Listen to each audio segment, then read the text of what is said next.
Welcome back for another video. So today's video is going to be a quick update on my aquaponic system, which you can see there behind me. If you do want your pond or aquaponic system featured on my channel, just shoot me an email at aquaponics@gmail.com. I'll leave it right here as well as in the description. Otherwise, let's get to it. That being said, here we have the aquaponic system. You can see it from the outside. If you haven't seen my previous videos, it is in an 18 by 24 foot greenhouse. I do need some shade cloth. If someone knows a good place to get some shade cloth online or something, just hit me up in the comments below. I did get some previously on Amazon like a year, 2 years ago, but now it's kind of deteriorating. So I would like some stuff that will last a little longer. Otherwise, there you can see the aquaponic system. From the outside, I got this thing, which is also kind of breaking apart, but I'll figure that out later on, or just leave it open all the time because I'm not able to keep the greenhouse warm during the winter, so it doesn't matter if this is open or not.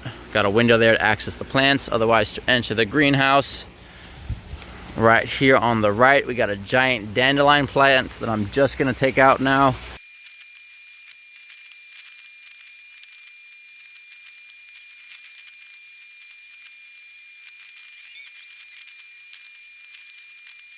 Now I got all these roots I gotta clean up. Just gotta get all the hydroton out so I can reuse that. That amount you saw was just from 2 plants that grew like crazy. So you can see that guy kind of collapsing. It's gonna flower soon, but I'm gonna take that out and plant some more plants.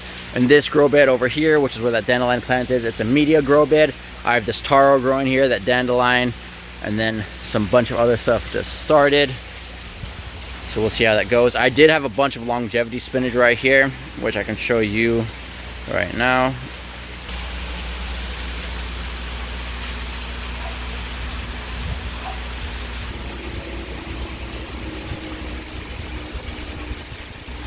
So I did take all of that out and now planted some different plants, because in regards to that longevity spinach, I don't use much of it, and we still have actually some of it in the refrigerator since it grows quite a lot. When I do put new plants in this grow bed, I do tend to raise the water higher, so I added that little attachment here, which allows the water to come higher so the smaller plants have access to the water while they grow. And then I'll lower it down again. Otherwise, there's that grow bed. We got these 3 grow beds over here, and this grow bed I have a bunch of Napa cabbage. I do have to, well, basically when I planted, I just threw a bunch of seeds in here. It's kind of growing all in one spot, so I do have to take it out and separate it and plant it out. Some lemongrass that is from the leftover, the big plant is starting to grow again. Some more Napa cabbage. And this stuff is collard green, I believe. Then you have Minari right here, and then my curry plant over here, which is all doing well. I do have to cut this Minari down. I might even take it out of this grow bed just because of the factor that it overgrows this curry plant, which is cool. I mean, this grows quite nicely year round. I cut it down and it grows back, but I don't use too much of it, and it's kind of overgrowing that grow bed, so we'll have to take that down. Over here and over here I have 2 raft systems. Those guys are growing well over here. Otherwise, in the rest of it, I'm not having luck in starting plants just like this, so I'll probably just take some from started in dirt and stick them in some plugs and then get them going in there. Otherwise, here I'm gonna get some basil, and here was supposed to be a mixture of different ones, and there, I mean, they're starting, but not as well as I would like. As well as like the basil over here, I have starts that all have leaves going, but I mean, they've been like that forever and haven't gone any bigger, which could be because I don't have enough fish in my system right now. I do have to get some more fish. I just have tilapia, some, forgot the name now. Anyway, so I've got tilapia, some bluegill, and then, why can't I remember the name? Radier sunfish. These guys are radier sunfish. So I definitely need to get some more fish. I'm planning just to get some goldfish, possibly some more tilapia. The tilapia are doing well. One thing with the tilapia, I do have to keep them warm during the winter. So this is empty because I did a little work on it itself. So hopefully when I fill it up, this window doesn't leak, because it does have some cracks and spots. So hopefully it doesn't leak when I fill it up. Otherwise, all of this is probably just condensation from before and it turned into algae. Otherwise, what I did on the tank, there was a big bulkhead, I mean not bulkhead, a big ball valve right there, which I took off just so I can get over here easier. And then from here, I'll basically connect it here whenever I want to drain out the tank. Then also at the bottom, or the inside of the tank, I used to have this big, what do you call it, a strainer at the bottom. The problem with that, it kind of raised.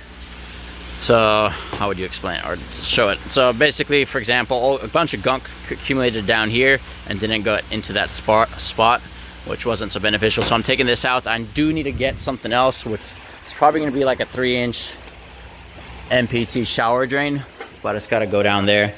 Still got to suck up all that stuff with a shop vac or something. That's actually what's down there is actually the rust that was on these bolts. I just scraped it off and it fell down in there. But basically, got to put another drain on there. Then I'm going to put an aerator at the bottom just so it stirs it up.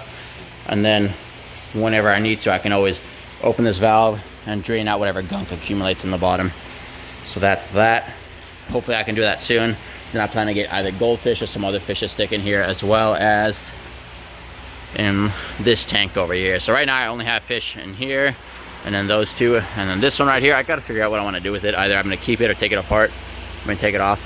I haven't really done much to it, so that's why it's got a bunch of algae in there. So we'll see. Other than that, I mean, everything else is going well. The filters are doing well. I do still need to actually finish kind of the last ones on the stage. So like this one and that one, and then, well, this one's pretty much done, but that guy and then that one over there. And then I do need to clean them out. I do have them set up where I can drain them just out of the greenhouse, and I can either collect the water, but I'm thinking I'd probably just buy a shop vac or something so I can just suck the water out so I don't use as much water when I'm cleaning them. Let's say if I'm going to clean this guy out, which it needs a cleaning, can't even see in there. If I drain the whole thing, that's 60 gallons of water I'm taking out. If I can just suck it up with a shop vac or something, and I might be able to save more water in the tanks, and then I can just use the waste and put it either in some compost tea or just mix it in the garden, which is perfect fertilizer. Other than that, I mean, that's pretty much the system.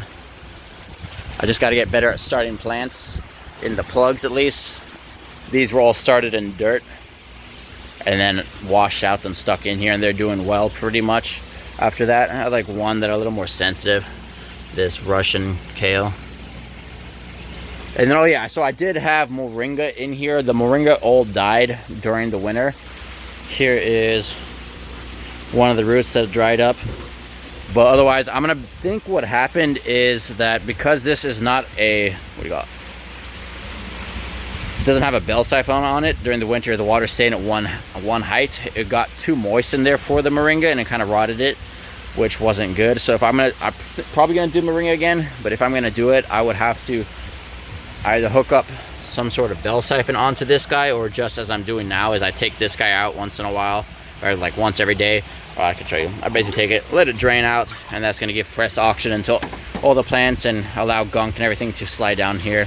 But I'm gonna think that's why the moringa died. It doesn't, I mean, they do like it warmer, but I'm gonna guess that's why they died. But we'll only see if I try it again. Otherwise, I had like 1, 2, I think like 5 moringa plants in here, and they all didn't survive. I was hoping this guy would survive. I left this one in the longest, and then another one in there, but they both started to rot, so I took them out before it got pretty bad. Otherwise, that's pretty much that. You got some spinach, pak choy, whatever that says, mizu. You got cabbage, arugula, diva, some morahea, Russian kale, Easter radish, Korean radish, and then some more of the collard green.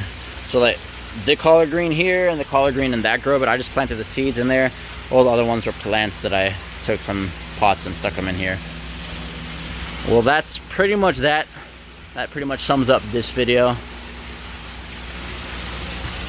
The basic thing that I really need to get down is just starting plants, and then I can have a lot growing in here. And plus I need to get more fish so I have more nutrients for the system in general. Well, that sums up this video. If you do have any questions or comments, remember to leave those below and I'll get to those when I can. Otherwise, again, to mention, if you do want your pond or aquaponics system featured on my channel, just shoot me an email. The link is, or the email is in the description. Otherwise, I appreciate the support and thank you for watching.